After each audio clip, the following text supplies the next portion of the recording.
Alors, allons un petit peu plus loin. Donc maintenant qu'on a vu donc ces trois espaces, donc l'aspect, la scène, la gestion des lutins et finalement l'espace de création des scripts associés. Chaque lutin, au-delà donc des scripts, va avoir deux autres interfaces, donc qui sont ici représentées dans les onglets au sommet. Donc le script de loin le plus important, mais le costume va l'être tout autant. On va avoir la possibilité donc d'associer plusieurs images différentes pour un même objet. Et ça va être la clé de son animation et en particulier la manière de le faire par exemple courir. Donc vous voyez que ici le changement donc alternatif donc entre le costume 1 et le costume 2 va avoir une conséquence ici dans l'espace graphique et va me permettre donc de donner l'illusion d'un chat qui court. Donc ces costumes vont être très importants pour faire en fait toute l'animation et donner corps au mouvement et sur un principe donc tout simplement du dessin animé, c'est-à-dire une succession d'images fixes donc simulant le mouvement. Un dernier espace qui a moins d'intérêt à mon sens, qui va être celui donc du son.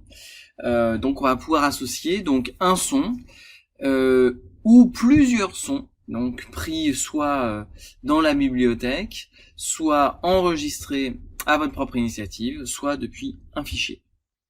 Voilà. Donc le fonctionnement est un peu semblable donc dans tous les espaces. Avec à chaque fois donc des outils ici de création, d'édition et d'effets, de la même manière que pour les costumes, on va pouvoir ici transformer donc un certain nombre donc de ces paramètres et de couleurs.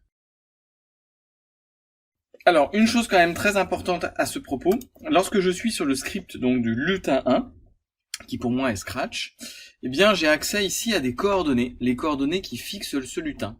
En fait, qui fixent son centre, et son centre est défini à l'aide de 7 objets, ici, dans le costume. Et chaque costume peut éventuellement en avoir un différent.